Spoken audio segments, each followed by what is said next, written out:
Bonjour à tous et bienvenue dans l'interview. Les bus de l'Aigne ne s'arrêtent plus à la gare du Nord depuis ce matin. On apprend que 2 lignes de la STIB n'y s'y arrêteront plus non plus à partir de demain. Cette fois, ce sont les syndicats qui tirent la sonnette d'alarme face à la situation sanitaire liée à la présence des migrants. Alors Gaëtan Van Guatsenhoven, bonjour. Qu'est-ce qu'il faut faire face à cette situation ? Mais disons qu'on peut trouver évidemment des solutions ponctuelles pour améliorer la situation, que les différentes instances se parlent pour voir ce qu'il y a lieu de faire en urgence. Mais il y a aussi une réponse plus structurelle, évidemment, qui est la question de la migration. Il y a eu de longues polémiques, évidemment, sur cette réflexion sur la migration il y a quelques mois de cela. Ça montre que cette question est clairement importante à pouvoir gérer.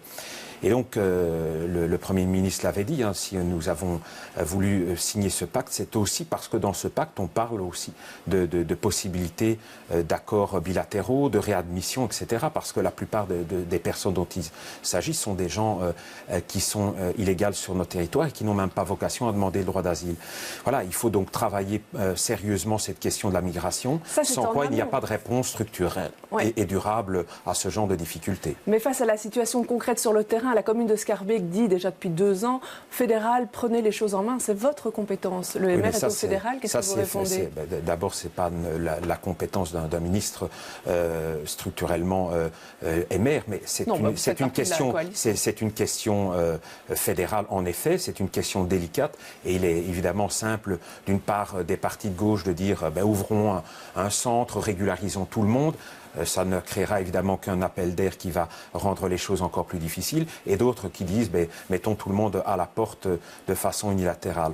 Le MR essaye de trouver la voie médiane, mais il est vrai que dans ce cadre-ci, il faut sans doute que ponctuellement, pour régler ce problème, en tout cas dans les prochaines semaines, on puisse dialoguer. Mais structurellement, on voit effectivement qu'il faut avoir une vraie politique migratoire structurée et qu'on puisse évidemment travailler, comme je l'ai dit, à l'augmentation des places dans les centres fermés. C'est aussi une réponse, évidemment un peu coercitive, mais nécessaire. Et aussi à cette capacité de pouvoir reconduire des personnes qui sont sans titre ni droit vers le pays dont elles viennent. Parce qu'à un moment donné, si on donne des droits, il faut aussi que les gens qui ne sont pas ici légalement puissent à un moment donné retourner de l'endroit d'où elles viennent. Sinon, on perd évidemment toute forme de crédibilité par rapport à une vraie politique migratoire équilibrée, juste, mais aussi suffisamment ferme pour que nous puissions éviter un appel d'air que nous ne pourrions pas contrôler. Donc la création d'un centre d'accueil et d'information pour les migrants du côté de la gare du Nord, pour le MR, c'est non. Écoutez, si on veut créer un appel d'air, solutionner les choses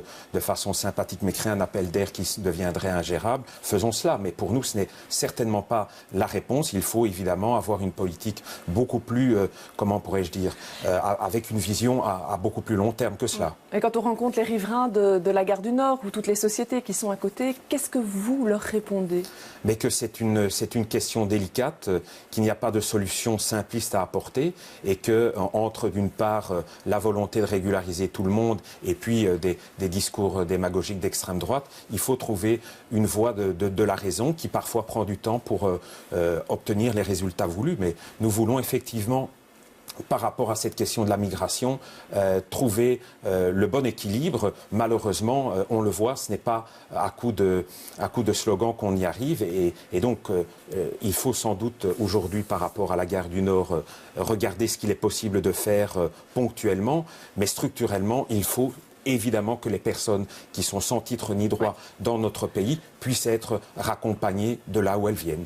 Alors, la campagne est le basson plein, on le voit ces derniers jours, et l'alliance avec la NVA n'a pas fait que servir le MR. Pour François De Smet, qui est tête de liste des filles à la Chambre, il disait dans la presse, le MR est victime du syndrome de Stockholm lorsqu'il parle du bilan positif de la majorité. Alors, il n'y a pas de regret d'avoir fait une alliance avec la NVA pendant toutes ces années ? Mais il fallait faire bouger ce pays. Il fallait faire des réformes, il fallait avoir une majorité, il fallait éviter de se retrouver de nouveau avec plus de 500 jours sans gouvernement. Et donc, dans la politique, c'est l'art du possible, comme disait d'ailleurs le général de Gaulle. Et donc, le possible, c'était de voir un pays coincé durablement, se déchirer et aller vers une énième réforme de l'État qui allait sans doute impacter durement l'avenir et l'équilibre de notre pays, ou trouver cette voie évidemment d'un travail avec ceux qui avaient gagné en Flandre. Donc on a trouvé évidemment cette voie-là qui a permis de réformer, de faire avancer ce pays.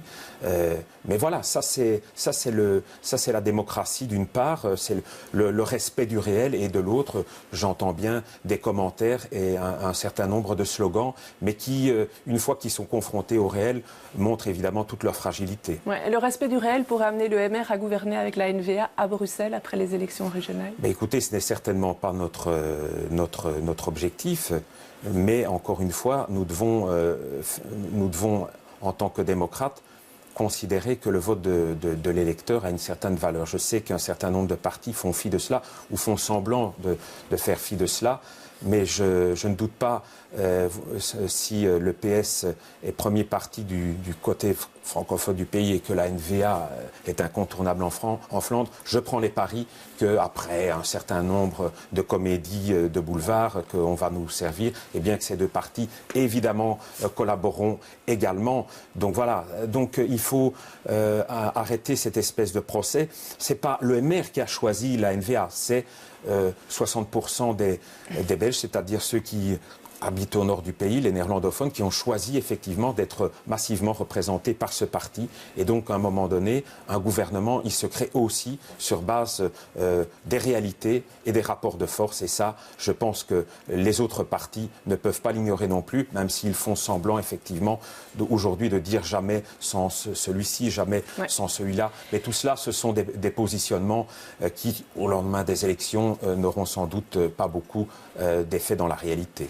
Alors, quand on regarde les sondages, vous me direz, ce ne sont que des sondages, mais ils ne sont pas très très bons pour le MR qui est en diminution par rapport aux dernières élections. Par contre, Écolo en tête avec 21% dans le baromètre de la Libre il y a quelques semaines. Écolo, qu'est-ce que c'est pour vous? Je vous propose 3 possibilités. C'est le concurrent à abattre.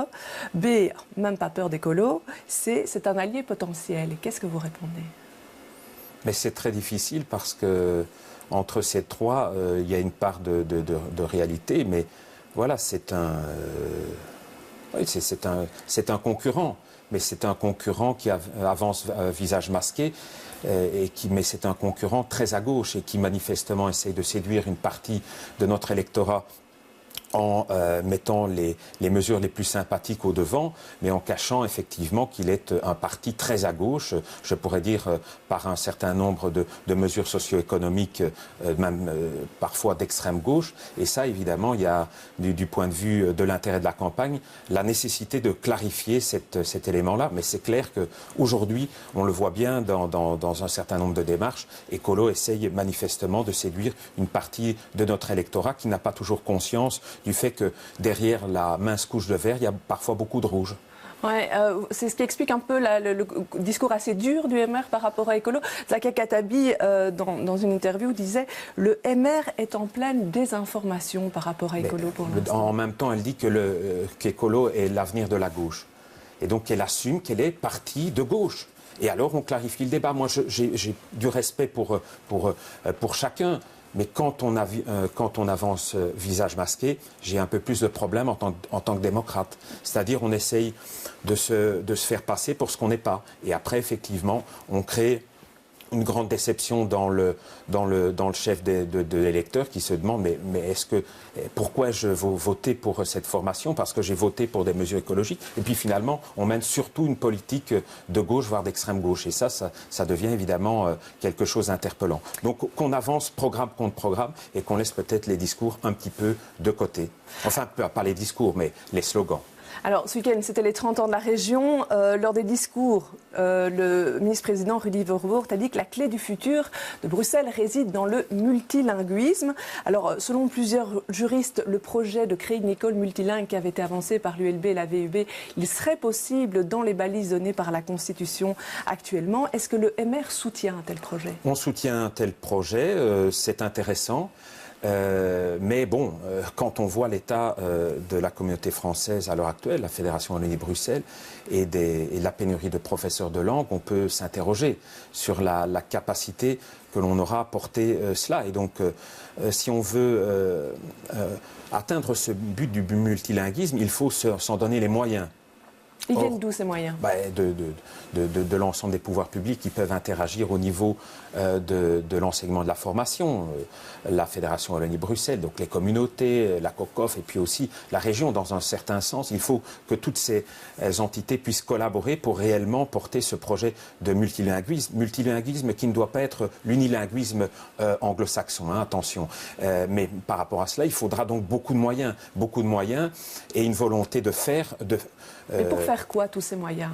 Pour pouvoir évidemment amener suffisamment de professeurs à pouvoir intégrer les classes, à pouvoir donner un enseignement de qualité, à faire en sorte qu'il puisse y avoir aussi, dans le cadre de l'immersion, des échanges de professeurs des deux côtés de la frontière linguistique. Donc il faut véritablement une volonté sans faille par rapport à cela et puis se donner les moyens. On voit qu'en termes de cohésion sociale, avec le parcours d'intégration, on a mis énormément de temps à trouver des moyens. Si on hésite et si on est aussi frileux en la matière, au-delà évidemment du discours, on risque là aussi d'échouer cet enjeu qui est important du point de vue de la cohésion sociale, du point de vue de la culture, du point de vue aussi de l'emploi. Donc on doit vraiment convaincre sur ce sujet dans les mois et les années qui viennent. Eh bien, c'est ce que vous allez devoir faire pendant la campagne électorale. Absolument. Je vous remercie d'être venu sur ce plateau. Je vous remercie de nous avoir suivis.